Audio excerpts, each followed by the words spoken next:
आपके अंदर सिम्टम्स क्या आएंगे? पता कैसे चले कि आप जो भागवत कथा सुनते हैं या भगवत वाणी सुनते हैं, सत्संग सुनते हैं, वो आपके जीवन में इम्प्लीमेंट हुआ है?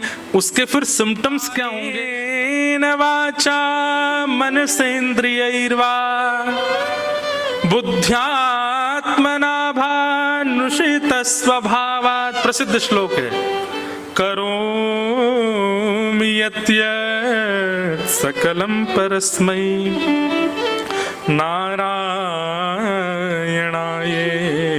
समर्पये तत्। फिर क्या होगा? आप जब भगवत वाणी का पालन करने लग जाएंगे, अटूट विश्वास के साथ भागवत धर्म भक्ति पथ पर चलने लग जाएंगे, तो आप अपनी सत्ता भूल जाओगे। अभी क्या होता है? ये काम मैंने किया, ये मैंने किया, ये क्रिया मेरे द्वारा संपादित हुई है, इसको मैंने बनाया, इसको मैंने सिखाया। ये मैं पना जो होता है ना, ये आपके अंदर यदि विद्यमान है तो निश्चित ही आप अभी भक्ति पथिक बने नहीं हो। आप कुछ भी कर रहे हो और उस क्रिया के पीछे मन में भाव आता है कि मेरे ठाकुर जी ने कराया, श्री गोपाल जी की कृपा से हुआ। अच्छा, एक और बात बोलूं, इसमें भी दो तरफा बात है। कई लोग बोलते तो ऐसा है ठाकुर जी ने कराया, लेकिन मनी मन ये सोचते किया तो मैं नहीं है। बोलने में क्या जाता है भैया, तुमने बहुत जोर की कोठी बनाई, सब ठाकुर जी कृपा, ठाकुर जी ने करवाई। ठाकुर जी तब मन में सोचते होंगे मैं सीरियस हो जाऊं। कभी कभी मेरे मन में भाव आता है ठाकुर जी की एक बहुत बड़ी कृपा है हम पे कि वो हमारी बात को सीरियसली लेते नहीं है।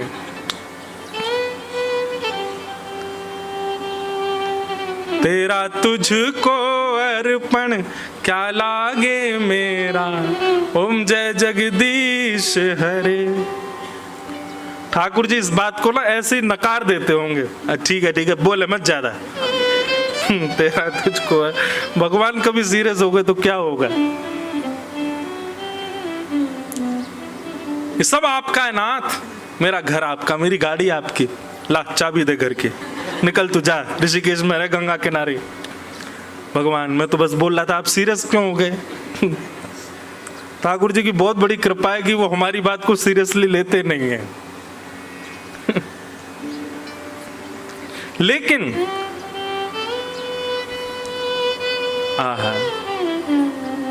कुम्मन दास जी का एक चरित्र याद आता है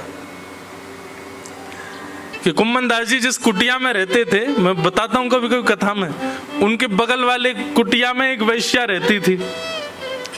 और वो वैश्या, कुम्मन दास जी का नियम था दिन भर तो वो सब काम करते थे, लेकिन जब अर्धरात्रि हो जाती थी, बिल्कुल अंधेरा, तब उठ करके स्नान करके रात में भजन करते थे।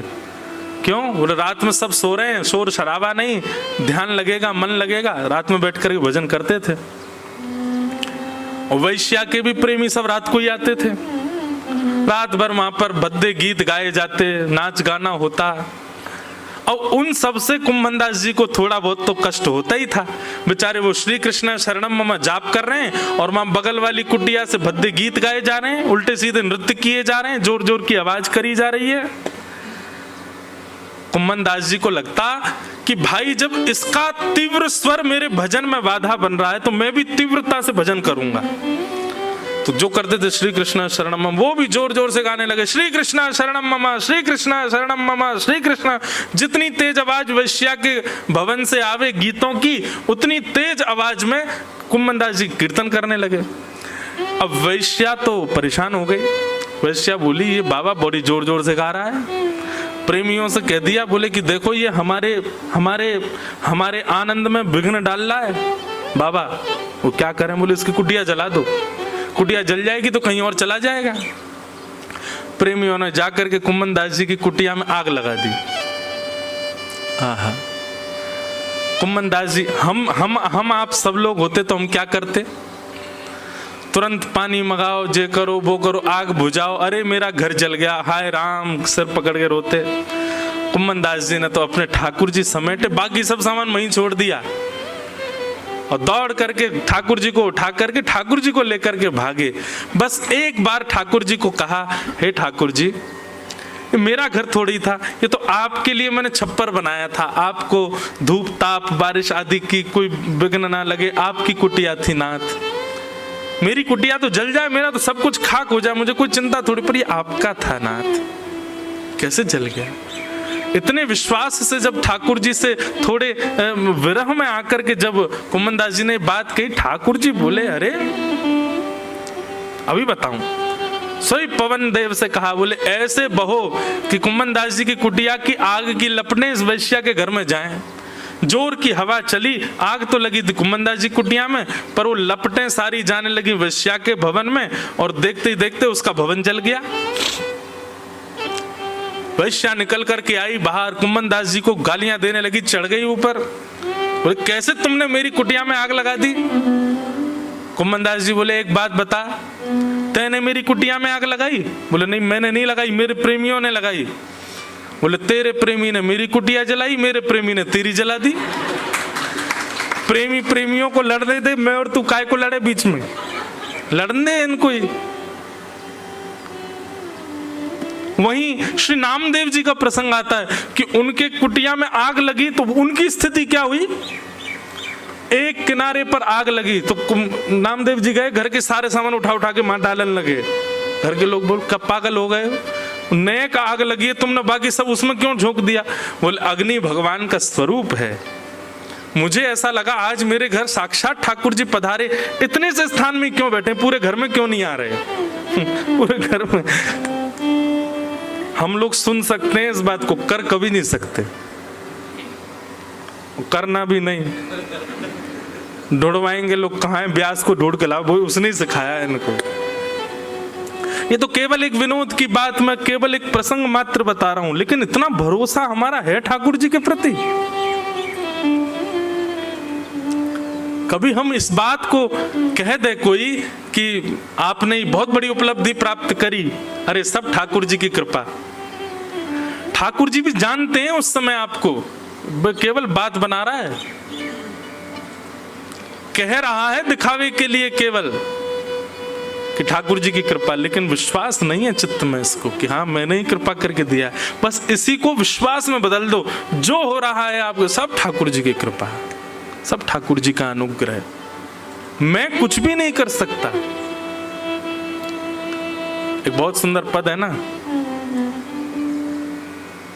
मैं नहीं, एक सेकंड एक स्वर दो, मैं नहीं मेरा नहीं यह तन, किसी का है दिया, जो भी अपने पास है यह धन, किसी का है दिया। देने वाले ने दिया, वह भी दिया किस शान से। हम अमेरिका होके आए, हम लंदन होके आए, हम ऑस्ट्रेलिया होके आए, आहा वहां की सुंदरता देख करके आए। ठाकुर जी बोले तू देख के आया, नेत्र ही नहीं दिए होते मैंने तो। हम फलाने गीतकार का संगीतकार का कॉन्सर्ट अटेंड करके उसका गाने सुन के आया, ठाकुर जी बोले मैंने कान ही नहीं दिए होते तो सुनता। अरे हमने पैदल पूरी परिक्रमा कर दी गिरिराज जी की महाराज, ठाकुर जी बोले पाँव ही नहीं दिए होते तो करता। ये मैंने किया मैंने किया मैंने किया, आप नहीं कर सकते। आप जो कुछ भी कर रहे हो, सोने से लेकर के खाने तक, खाने से लेकर के अपने जीवन की उपलब्धियों तक, सब ठाकुर जी की कृपा है आप पर। आप स्वयं की सत्ता पर कुछ नहीं कर सकते। इसलिए जो कुछ भी करो हर स्थिति में नारायणाय। अब अभी क्या हमारी स्थिति क्या हो गई है, हमारे साथ कुछ भी अच्छा होता है तो हम सोचते हैं हमने किया, और कुछ बुरा हो जाता है तो गुरुजी के पास, गुरुजी हमारे संग ऐसा क्यों हो गया, हमारे साथ ठाकुर जी ने ऐसा क्यों किया। कभी अच्छे होने पर कभी जाके किसी ब्राह्मण देवता से कहा ठाकुर जी ने हमारे साथ ऐसा क्यों किया, हम तो इसके लायक ही नहीं थे, फिर क्यों किया। कभी बोलते हैं हम, कभी नहीं। हमारे साथ बुरा होता है हम तभी ज्योतिषी के पास हाथ क्यों दिखवाते हैं, देखना जरा बुरा क्यों चल रहा है, हमारी जन्म कुंडली देख लो, सब बुरा बुरा क्यों हो रहा है। जब अच्छा होता है तब हमको कभी संशय नहीं आता मन में कि मैं तो इस लायक ही नहीं था, मेरी कुंडली देख के बताना अच्छा क्यों हो रहा है मेरे साथ। कभी देखा है ऐसा? कभी नहीं। क्योंकि अच्छे पर हमको ये लगता है ये हम कर रहे हैं, और बुरे पे हमको ये लगता है ठाकुर जी हमको, ठाकुर जी पे इतना समय है, इतने खाली बैठे हैं ठाकुर जी, इतने खरब अरब जनसंख्या के, और उसमें भी महाराज छोड़ो, आपको केवल पृथ्वी, आपको केवल उतना दिखाई दे रहा है जितनी आंखों की क्षमता, ब्रह्मांड उससे कई गुना ज्यादा बड़ा है। एक बार प्रिया प्रियतम की लीला चल रही थी वृंदावन में, ललिता विशाखा दोनों पहरेदारी कर रही थी। इतने में ब्रह्मा जी आए, कोई बहुत इंपॉर्टेंट मीटिंग करनी थी उनको भगवान से, ब्रह्मांड के रिगार्डिंग कुछ निर्णय लेना होगा। तुरंत आ गए वृंदावन। ललिता विशाखा जी बोली रुकिए रुकिए रुकिए, कहाँ जा रहे हैं आप? बोले आप मुझे नहीं रोक सकते। बोले अंदर निवृत्त निकुंज की लीला चल रही है, सखियों का प्रवेश नहीं है, आप कहाँ भीतर जा रहे हैं? बोले अरे आप जानते नहीं मैं ब्रह्मा हूं, ब्रह्मा को आप नहीं रोक सकते। ललिता विशाखा बोली क्षमा करो, भीतर तो नहीं जान देंगी। ब्रह्मा जी बोले आप लोग मुझको रोक रही हैं, अभी आप जानती नहीं है मैं कौन हूं। बोले कौन हूं? बोले मैं ब्रह्मा हूं। आपने गलती से भी अगर भगवान को जाके बता दिया ना ब्रह्मा आया है, तो पहले तो आपको 2 बार डांटेंगे, तुमने ब्रह्मा को नहीं आने दिया अंदर। इसलिए मेरी प्रार्थना स्वीकार कीजिए, कैसे भी भगवान को यह बात पता लगवाइए कि ब्रह्मा आया है, बहुत जरूरी बात करनी है मुझे भगवान से। ललिता विशाखा बोले रुको हम अभी कुछ करते हैं। ठाकुर जी किशोरी जी लीला कर रहे थे। अब निकुंज में, निवृत्त निकुंज में प्रत्यक्ष नहीं जाती सखियां, किसी वृक्ष के पीछे छुप करके कोई आज्ञा लेनी होती वहीं से बोल देती हैं। तो ललिता ने धीरे से आवाज करके बोली हे श्याम सुंदर, क्षमा प्रार्थी हैं, आपकी लीला में हम विघ्न बनने। पर द्वार पे एक व्यक्ति आयो है और बार बार यूं कह रहा है कि मेरा नाम जाके ठाकुर जी को बताए दो। ठाकुर जी बोले कौन आया है? बोले यूं कह रहा हूं मैं ब्रह्मा हूं, ब्रह्मा आयो है आपसे मिलवे के काजे। ठाकुर जी बोले कौन सा ब्रह्मा आयो, बात नाम पूछ के आओ। ललिता जी बाहर गई, बाहर जाके बोली आपका नाम क्या है? ठाकुर जी नाम पूछ रहे हैं। ब्रह्मा जी हंसने लगे, अरे मैं ब्रह्मा हूं, चतुरानन, मुझे चतुरानन भी कहा जाता है, पूरी सृष्टि का रचयिता मैं हूं ब्रह्मा। जाके ठाकुर जी से बोलिए आदि कवि ब्रह्मा, आदि सृष्टि रचयिता ब्रह्मा, चतुरानन ब्रह्मा, ये सब मेरी उपाधियां, जाके बता दो भगवान को। ललिता जी जाके बोली जय जय, वो तो यूं कह रहा बाने सृष्टि बनाई है, पूरा ब्रह्मांड बनायो कहिए बाने, आदि कवि बता रहे हो अपने आप ने, बताए दो कहा करना, बहुत देर तक प्राणन ने पी रहो हमारे ने भीतर आवे को। ठाकुर जी बोले ब्रह्मा से जाके कहो श्री कृष्ण के शरीर में जितने रोए हैं ना, प्रत्येक रोए में 1-1 करोड़ ब्रह्मांड है और हर एक ब्रह्मांड में एक ब्रह्मा है। श्री कृष्ण के एक रोए में करोड़ ब्रह्मांड है, उन करोड़ ब्रह्मांड में एक ब्रह्मांड में एक ब्रह्मा है। मतलब एक रोए में कितने ब्रह्मा हो गए? 1 करोड़ ब्रह्मा। और पूरे शरीर में रोए कितने हो गए? असंख्य। तो इसका मतलब कितने? ललिता जी बोली ठीक है मैं बता दूंगी, मेरा दिमाग दर्द है जाएगा, इतना तो ना समझ पाऊंगी। बाहर जाके बोली अरे ब्रह्मा जी सुनो, श्री कृष्ण यूं कह रहे हैं उनके एक रोए में 1 करोड़ ब्रह्मांड हैं और प्रत्येक एक ब्रह्मांड में एक ब्रह्मा है, तुम कौन से ब्रह्मा हो ये बताओ। ब्रह्मा जी मूर्छित होके गिर पड़े वहीं पे, बोले ये तो मुझे आज पता चला, ऐसा मेरे अलावा भी ब्रह्मा है क्या? तो भैया आपको ये लगता है कि ये ऋषिकेश, दिल्ली हो गया, बंबई हो गया, हैं लंदन हो गया, अमेरिका हो गया, ये पृथ्वी हो गई, यही है बस। ठाकुर जी को कभी कभी याद आता होगा कि ये भी है, इतना बड़ा ब्रह्मांड है ठाकुर जी का।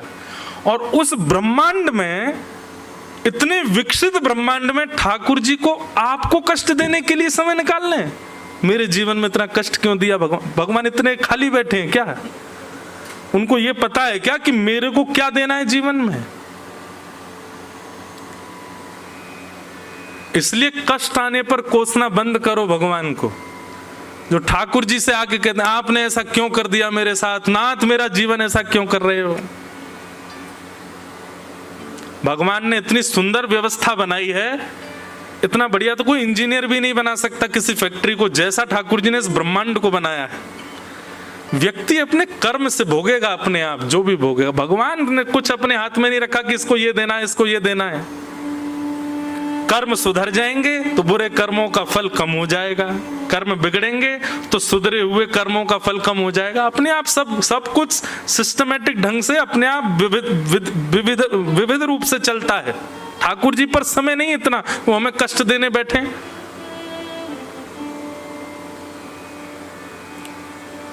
सब कर्म फल भोग रहे हैं। आप केवल अपने भजन के भाव से, अपने हृदय की शुद्धता से, अपने कर्मों की शुद्धता से अपने दूषित कर्मों को शुद्ध कर सकते हो। ठाकुर जी के हाथ में दुख सुख देना नहीं है तो सब उन्हीं के हाथ में, लेकिन वो इतना समय नहीं है उनके पास कि वो विचार करें आपके लिए। उसके लिए क्या करो? तो वही भागवत धर्म बता रहे हैं, आप जो कुछ भी अच्छा करते हो सब में ये बात मानो कि सब ठाकुर जी की कृपा से हुआ, और जो कुछ भी गलत हो रहा है या जो भी संकट कष्ट जीवन में आ रहे हैं उसमें स्वयं को कोसो। निश्चित ही मेरा प्रारब्ध होगा, निश्चित ही मेरे कर्म ऐसे होंगे, इसीलिए मैं इस भोग को भोग रहा हूं, इस कष्ट को भोग रहा हूं। उल्टा करो। सुख सब भगवत कृपा से आता है, अच्छा सब भगवत कृपा से होता है, और जो कुछ भी हमारे यहाँ विलग हो रहा है मेरे जीवन में, सब मेरे कर्म हैं, मेरे प्रारब्ध हैं। कर्म प्रधान विश्व रचि राखा, जो जस करहि सो तस फल चाखा। इसलिए भक्ति पथिक का नियम क्या होना चाहिए? कायेन वाचा मनसेन्द्रियैर्वा बुद्ध्यात्मना भानुषित स्वभावा करोमि यत् यत् सकलम परस्मै नारायणायेति समर्पयामि। अपनी काया से, अपने मन से, अपनी बुद्धि से, अपने वचन से, अपनी वाणी से, अपने विचार से जो कुछ भी करे सब ठाकुर जी को अर्पित।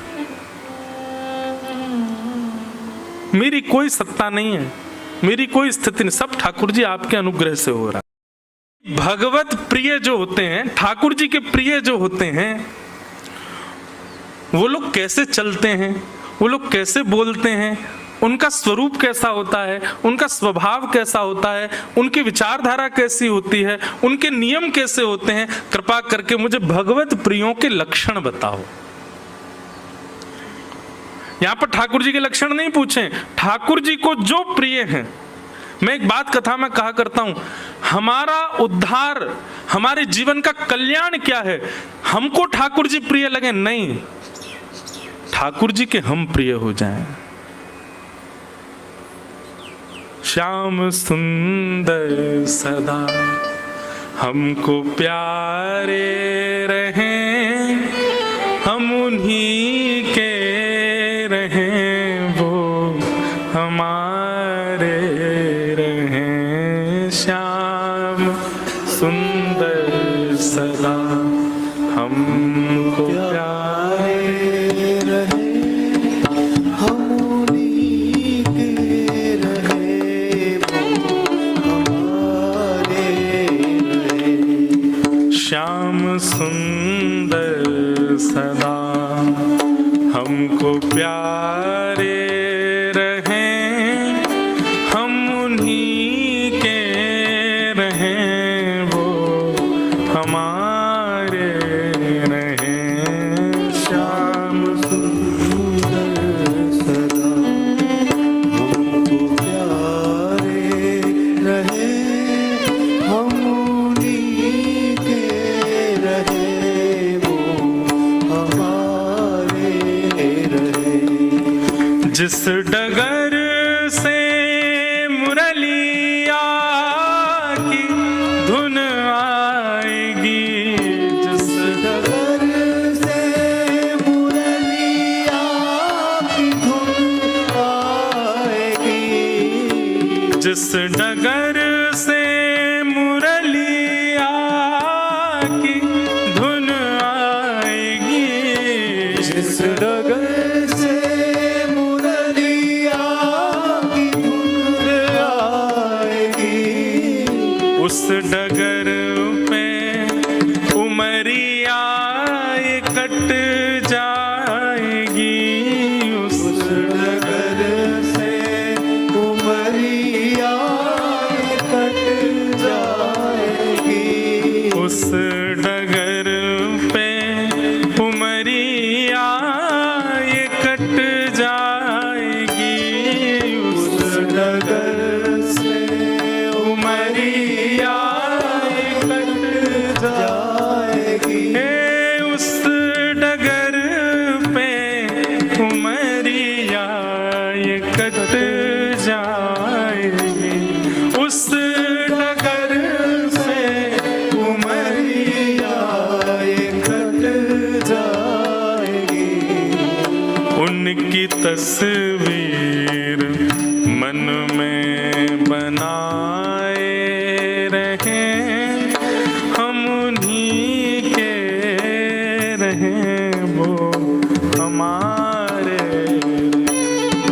श्याम सुंदर सदा हमको प्यारे रहे, हम उन्हीं के रहे, वो हमारे रहे, हम उन्हीं के रहें, वो हमारे रहे, हम उन्हीं के रहे, वो हमारे। श्री राधा वल्लभ लाल।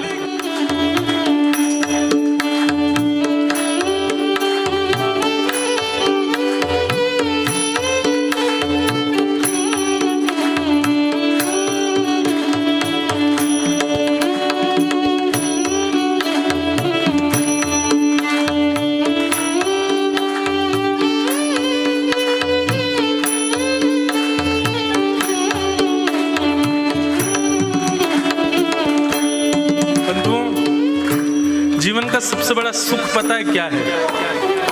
आप जिसको बहुत मानते हो, जिससे बहुत प्रेम करते हो, जिसके प्रति आप पूर्ण रूपेण न्योछावर हो, वो कभी भरे समाज में ऐसा कह दे आपके लिए कि ये तो मेरा है। ऐसा लगता है कि बस अब इसके बाद तो जीवन हमारा भले यहीं खत्म हो जाए, अब और कुछ नहीं चाहिए। कभी कभी मन में भाव आता है, इतनी कथाएं करने का, इतना परिश्रम, इतना हम कोई परिश्रम कुछ कर नहीं रहे हैं, लेकिन एक फिर भी बात कह रहे हैं, इतनी कथाएं करने का, इतने नाम जप करने का, इतने भजन कीर्तन करने का, इतने यज्ञ अनुष्ठान करने का हमको फल क्या चाहिए? एक बार, बस एक बार ठाकुर जी भले ही प्रत्यक्ष, और प्रत्यक्ष के लिए मैं इतना योग्य नहीं हूं तो प्रत्यक्ष भले ही ना है, स्वप्न में ही आकर के मुझे एक बार कह दें तू मेरा है, बस और कुछ नहीं चाहिए ना। आप भले ही जीवन भर हमको मिलो मत, हमको दिखो मत, हमें कभी आप प्रत्यक्ष दर्शन मत दो, और स्वप्न में भी आप दिखना नहीं, आप केवल स्वर निकाल करके ऐसा कह देना कि तू मेरा है। बस ये दो शब्द सुनने हैं नाथ आपसे, और कुछ नहीं चाहिए। मेरा भजन केवल इसी के लिए है। और बस वास्तव में एक नैष्ठिक भक्त का, एक प्रिय भक्त की इससे ज्यादा मांग यदि कोई है तो अपने आप को भक्त कहना मना कर दे, नहीं है वो भक्त। इससे ज्यादा यदि आपकी डिमांड है तो हमारी तो एक ही डिमांड है नाथ, आप कभी स्वप्न में या प्रत्यक्ष भाव से बस इतना कह दो कि तू मेरा है।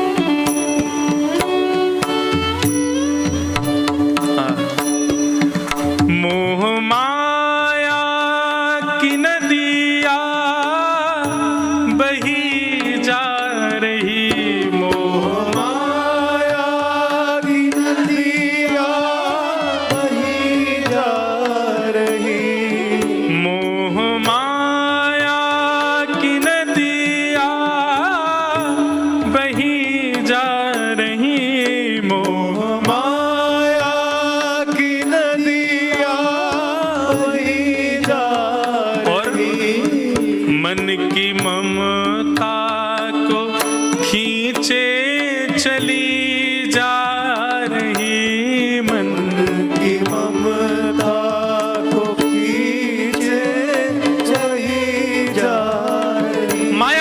कहते हैं पता है? जो कोई भी संसारी वस्तु आपको अपनी ओर आकर्षित कर ले वही माया है। कोई भोज्य वस्तु जिसके प्रति आपका आकर्षण हो जाए वही माया है। जो व्यक्ति आपको अपनी ओर और हाँ, उस आकर्षण में आपका भजन छूट रहा हो वही माया है। अभी सुबह के 7:15 बजे हैं और 7:15 बजे ऐसा कोई फोन आ जाए जिसके लिए कथा छोड़ के भागना पड़े, समझो वही माया है, क्योंकि भगवत विमुख हुए हो आप। ऐसी कोई क्रिया, ऐसा कोई स्वरूप, ऐसी कोई सिचुएशन जिसके कारण आप ठाकुर जी की भक्ति का त्याग कर रहे हो वही माया है। और ये सारी माया हमको अपनी ओर खींच रही है। लेकिन नाथ हमारी प्रार्थना है, मोह माया की नदिया बही जा रही, मोह माया की नदिया बही जा रही, मन की ममता को खींचे चली जा रही, मन की ममता को खींचे चली जा रही। अभी एक बात कहें, हम माया ने कैसा पकड़ा हम लोगों को। हम अभी इस व्यास मंच से उद्घोषणा, आप में से किसी एक को उठा करके यदि एक नियम कह दें कि हाँ भाई, तुम चाहे कॉर्पोरेट में जॉब करते हो, चाहे दिल्ली बंबई कहीं रहते हो, आज से हमारी आज्ञा है, आज अभी इसी वक्त से आप पैंट नहीं पहनोगे। अभी हम किसी को आज्ञा कर दें, डर के मारे कल से आएगा ही नहीं बेचारा कोई, यार ये व्यास जी बड़े खतरनाक है, डेंजर आदमी है, बीच कथा में कहीं बोल दिया तो। अभी हम किसी को आज्ञा कर दें, हाँ भाई कल से तुम केवल फलाहार रहोगे अपने जीवन पर्यंत, मृत्यु पर्यंत केवल फल का आहार लो, हमसे नहीं हो पाए। अच्छा सुनो, ये पैंट शर्ट पहनना फिर भी कोई कर लेगा, फलाहार फिर भी कोई जीवन में अपना लेगा। हम किसी एक को, आप में से ही किसी एक को, खुद को भी ले रहा हूं, किसी एक को अगर हम ये आज्ञा कर दें, जा भाई अपना फोन विसर्जित करिया वहां पे, कर पाओगे? प्राण ले लो नाथ, इसको मत दूर करो मुझसे। केवल गा रहे, हम केवल सुन रहे हैं, इस बात को स्वीकार करो, हम कर नहीं सकते कुछ भी।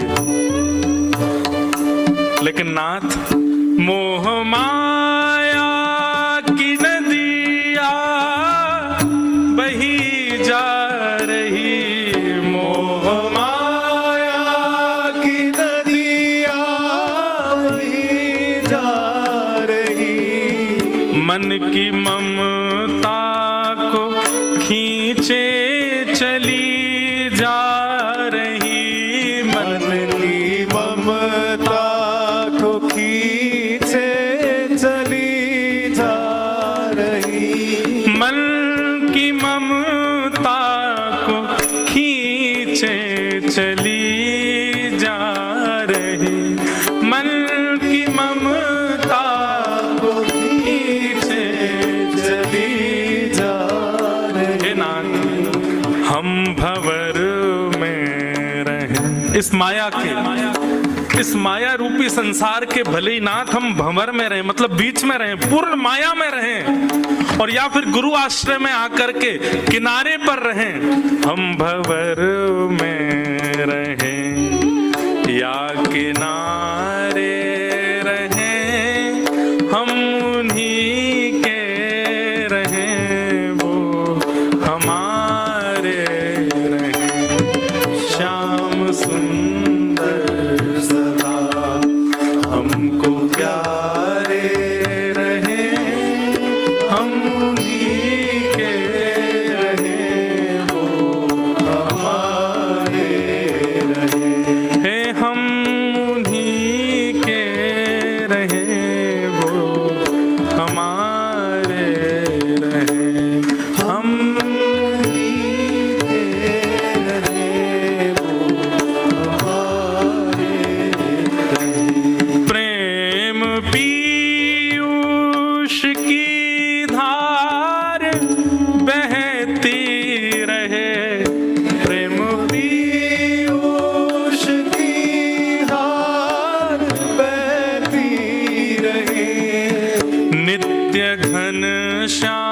श्याम रसना ये कहती रहे, नित्य घन श्याम रसनार बहती रहे। ओ नित्य राधे श्याम रसना ये कहती रहे, नित्य राधे श्याम रसनार बहती रहे। ओ नित्य घन श्याम रसना ये कहती रहे, नित्य घन श्याम रसनार कहती रहे। अपने तन मन को मोहन पे वारे रहे, अपने तन मन को मोहन पे वारे रहे, हम उन्हीं के रहे वो हमारे रहे, ओ हम उन्हीं के वो हमारे रहे। ओ श्याम सुंदर सदा हमको प्यारे रहे, हम उन्हीं के रहे वो हमारे रहे। श्याम सुंदर सदा हमको प्यारे रहे, हम उन्हीं के रहे वो हमारे रहे। हाँ हम उन्हीं के रहे वो हमारे रहे, हम उन्हीं के रहे वो। जय जय श्री राधे। तो यहाँ पर राजा निमि पूछ रहे हैं कि महाराज भगवत प्रियों का लक्षण क्या है। ठाकुर जी हमको प्रिय रहें ये सामान्य बात है, पर हम ठाकुर जी के प्रिय बन जाएं ये हमारे भजन की विशेषता है। हाँ भाई, हमारी दौड़ यही के लैया है कि हम ठाकुर जी के प्रिय बने। ठाकुर जी यूं कहें जे मेरो प्रिय है, जे इंद्रेश याते मोह प्रेम है। हाँ हाँ, मैं खुद कह रहा हूँ, लो मुझे कितना सुख मिल रहा है। ठाकुर जी कभी ये बात कह दें, हैं श्री गिरधर लाल जी हमारे कभी कह दें कि जे मोह बहुत प्रिय है। हाँ हाँ,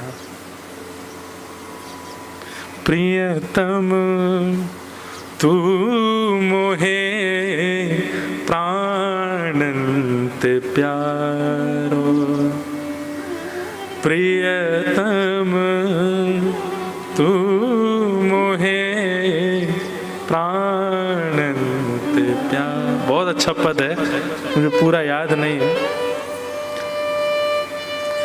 श्री वेणु विनोद कुंज वाले महाराज जी वृंदावन में, उनका ये पद है संभवतः।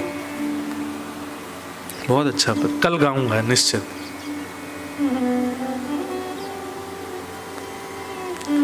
कभी ठाकुर जी भी, हम पद गा गा के थक गए ना, तो अब आप गाओ हमारे लिए। हम ठाकुर जी कह रहे हैं, आहा पीली पीताम्बरी कैसी सो रही है, घुंघराले केश कैसे सुंदर लग रहे हैं ठाकुर जी के, तमाल वर्ण है ठाकुर जी का, उस पर केसर तिलक लगाया है, ऐसे कटाक्ष नेत्र हैं। भक्ति तब श्रेष्ठ मानो ठाकुर जी पद बना के हमारे लिए यहाँ गावे। आहा, या के बुरे से बाल कैसे सुंदर लग रहे हैं, कारो सो मोटो सो विचित्र सो, लेकिन मुंह बढ़िया लगे। उल्टे सीधे काम करे लेकिन फिर भी मुंह भावे। व्यसनी है, पामर जीव है, लेकिन फिर भी मेरा प्रिय। ऐसा कोई पद बना के ठाकुर जी काम है। अच्छा, ये कोई मनगढ़ंत बात नहीं कह रहा हूं मैं, ठाकुर जी ने भी पद बना के गाए हैं वैष्णवों के लिए। ये गीत गोविंद में जय जय देव हरे कौन गा रहा है? जय जय देव हरे, ये जयदेव की जय जय वो कौन गा रहा है? श्री जगन्नाथ जी गा रहे हैं। श्रुत कमला कुछ मंडल धृत कुंडल कलित ललित वन माल, यहां तक तो जयदेव महाप्रभु ने गाया। जयदेव महाप्रभु का स्वर बंद करके ठाकुर जी गाते हैं जय जय देव हरे। अरे जयदेव तुम्हारी जय जय हो। ठाकुर जी मतलब पद गाते हैं अपने वैष्णवों के लिए। हमें भक्ति तब तक करनी है जब तक ठाकुर जी हमारे काज पद नहीं गाए। हमें पद तब तक गाने जब तक ठाकुर जी हमारे लिए नहीं गावे। कोई कह कर के हो सकता है मेरी निंदा करे, कैसा ब्याज बताओ, ठाकुर जी से यूं कह रहा ठाकुर जी हमारे लिए पद गाए। अरे गाना है भैया, हमको गब्बाना है। प्रेम एक हाथ से ताली क्यों बजाए, हम दोनों हाथ से बजनी चाहिए। अकेले हमारो प्रेम से काम थोड़ी चलेगा, ठाकुर जी को भी तो प्रेम हो हमारे प्रति।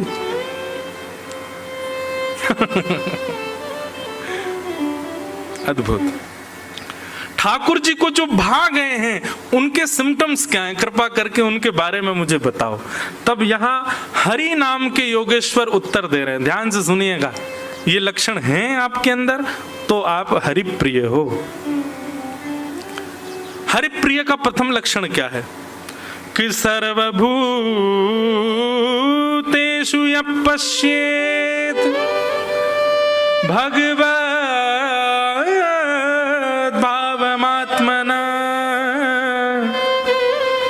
भूतानि भगवत्यात्मन् एष भागवतोत्तम। तीन प्रकार के प्रिय बताए भगवान के। एक बहुत ज्यादा प्रिय, एक थोड़ा प्रिय और एक हाँ ठीक है प्रिय है। तीन प्रकार के प्रिय होते हैं हमारे भी।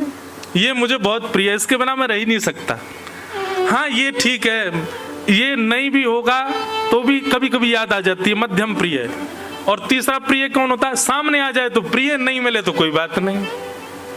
ऐसे तीन प्रकार के प्रिय हैं ठाकुर जी के। तो प्रथम प्रिय का लक्षण क्या है, जो बहुत प्रिय है ठाकुर जी को, जिसके बगैर ठाकुर जी रह नहीं पाते।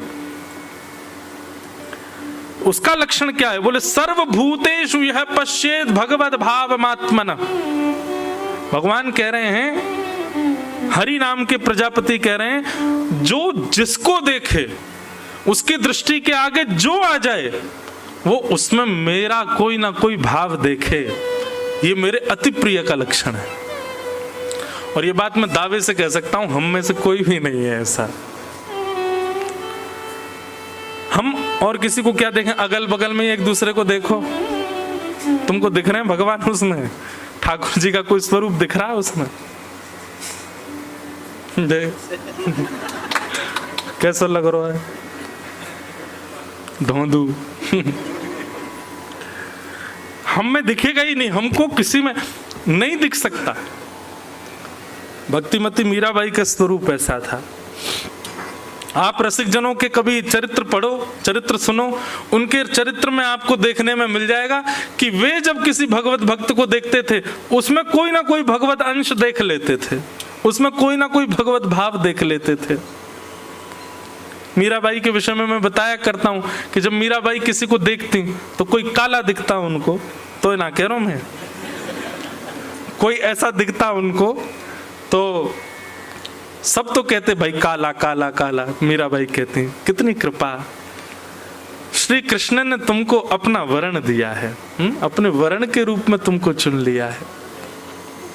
कोई बहुत नटखट दिख जाता, बहुत ऊधम गारा, दुनिया तो कहती बड़ा ऊधमी बालक है, बड़ा ऊधमी। मीराबाई कहती ठाकुर जी ने अपना एक ऊधम का गुण इसको दिया है। कोई बहुत अच्छा नृत्य करता तो उसकी विशेषता नहीं है ये, मीराबाई उसमें भी यही देखती, ठाकुर जी ने अपना नृत्य का गुण इसको दिया है। ऐसी दृष्टि जिसकी हो जाए, वो जिसको देखे उसके गुण में कोई भगवत संबंध देख ले। कोई बहुत सुंदर है, सब उसकी सुंदरता की प्रशंसा कर रहे हैं, पूछ रहे हैं तुम क्या लगाते हो चेहरे पे, तुम कौन से साबुन से नहाते हो, तुम क्या खाते पीते हो, इतने बढ़िया दिखते हो। ये संसारी व्यक्ति है, पर भगवत व्यक्ति जब किसी सुंदर को देखेगा तो यही कहेगा श्री राधा रमण जी की बड़ी कृपा है, अपनी सुंदरता इसको प्रदान की है, अपना वर्ण इसको प्रदान किया है, अपने जैसा स्वर इसको प्रदान किया, अपना जैसा नृत्य इसको दिया है। किसी की चाल भली अटपटी है, आहा गजगामिनी चाल है, उसकी चाल पर ही बारी बारी जा रहे हैं, लोग बाग तो कहेंगे भाई देखो क्या वॉक है इसके, हैं क्या बढ़िया चल रहा है। लेकिन वैष्णव क्या कहेगा, आहा श्री ठाकुर जी ने अपनी जैसी चाल प्रदान करी है, उसको हर गुण में भगवत दर्शन हो, ये समझो ये भगवत प्रिय का प्रथम लक्षण है। वो ठाकुर जी से प्रेम करता है, नहीं, ठाकुर जी उससे प्रेम करते हैं, उसके ये सिम्टम्स हैं कि वो सबके गुण को उनका गुण ना समझ के भगवत गुण देखेगा। ठाकुर जी का लक्षण है। कृष्ण जब चलते होंगे तो ऐसे ही चलते होंगे। ये इतना मधुर गा रहा है, सोचो ठाकुर जी जब गाते होंगे तो कैसा गाते होंगे। ये नृत्य कर रहा है, ये मोर की आवाज थी ना। हम एक बात कथा में कहते हैं कि मोर पंख आसपास दिखे तो उससे ये ना लगे कि मोर होगा, मोर पंख दिखे तो ये लगे कि श्री कृष्ण यहीं घूम रहे होंगे, हमारी बात सुनकर पीछे ही घूम रहे होंगे। हम दावे से कह रहे हैं यहीं डोल रहे हैं, पीछे बैठे बैठे वहीं से पाम लटकाए नीचे, सुन रहे हैं सबरी बात। स्वयं तो चुपचाप बैठे होंगे, सोई मोर ने हमको प्रमाणित कर दिया, यहीं बैठे हैं जिनके बारे में बता रहे हो। इत्र की सुगंधी आने पर ये ना लगे कि कोई इत्र की शॉप होगी, ऐसा लगे कि निश्चित ही श्री कृष्ण भ्रमण कर रहे होंगे, उन्हीं के तन की सुगंधी है। कहीं सुंदर स्वर सुनाई दे तो ये ना लगे कोई संगीतकार रियाज कर रहा है, बल्कि ऐसा लगे कि श्री कृष्ण ही बैठ करके अपने सखाओं के साथ में आनंद कीर्तन कर रहे होंगे। ये भ्रांति नहीं है, ये वास्तविकता है। ऐसे विचार आने लग जाए, सुंदर सुगंधी आ जाए भोजन की तो ये ना लगे कि कुछ अच्छा बन रहा है रसोई में, बल्कि ऐसा लगे कि ठाकुर जी ने आज प्रेम से प्रसाद अरोगा होगा। तो हरिप्रिय के लक्षण क्या है? सर्वभूतेषु यह पश्येत, जो सब में उनके गुण ना देख करके उनके गुण को ठाकुर जी का गुण देख करके देखता हो।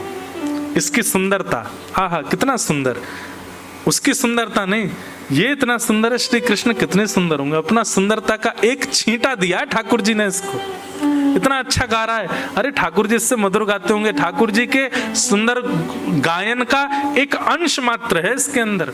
इसका नृत्य कितना अच्छा, ठाकुर जी ने अपना नृत्य, अरे राम काला काला है, अरे ठाकुर जी ने अपना वर्ण दिया है इसको।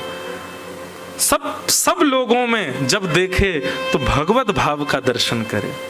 कोई व्यक्ति बड़ा चतुर हो, उसमें भी ये दिख जाए, महाभारत में कृष्ण ऐसे ही रहे होंगे, चतुराई से सोचते रहे होंगे, यो करना है, ऐसा करना है। ऐसी दृष्टि हो जाएगी ना, आपको किसी में अवगुण दिखेगा ही नहीं, सब में गुण दिखेंगे। फिर ये भगवत प्रिय का प्रथम लक्षण।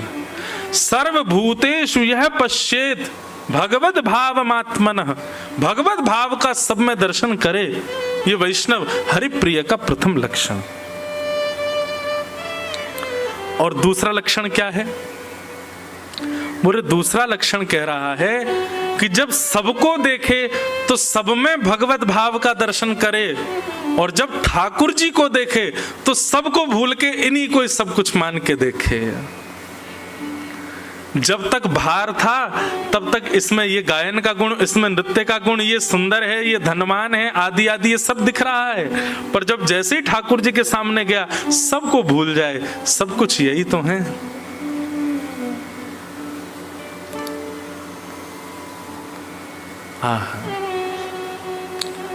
एक प्रकार से दूसरा भाव यहां पर ऐसे है कि बाहर जब रहे, ठाकुर जी से विलग रहे, तो ये माँ हैं, ये पिता हैं, ये भाई हैं, ये बंधु हैं, ये सखा हैं, ये सर्वस्व हैं, ये सब कुछ हैं। पर जब ठाकुर जी के सामने जावे तो यही माँ है, यही पिता है, यही भाई हैं, यही बंधु हैं। त्वयैव नाथेन मुहुर विपद गणात्, केवल यही मेरे हैं और कोई मेरा नहीं है। सबको ठाकुर जी में देखे, ये हरिप्रिय के लक्षण है। तो हे मोहे नाते अनेक मानिए जो भावे, अनेक नाते ठाकुर जी से जोड़ ले वे। कई जन्मों से बुला रहे हो, कोई तो नाता जरूर होगा। नजरों से नजरें मिला न पाऊं, मेरी नजर का कसूर होगा। तुम ही तो मेरे माता पिता हो, तुम ही तो मेरे बंधु हो, कितने रिश्ते तुम संग मेरे, कोई तो रिश्ता जरूर होगा, कई जन्मों से बुला रहे हो, कोई तो नाता जरूर होगा। तो जो सबको देखे तो सब में ठाकुर जी का गुण देखे, और जब ठाकुर जी को देखे तो सबको ठाकुर जी में ही देख ले, यही माता है, यही पिता है, यही सर्वस्व है।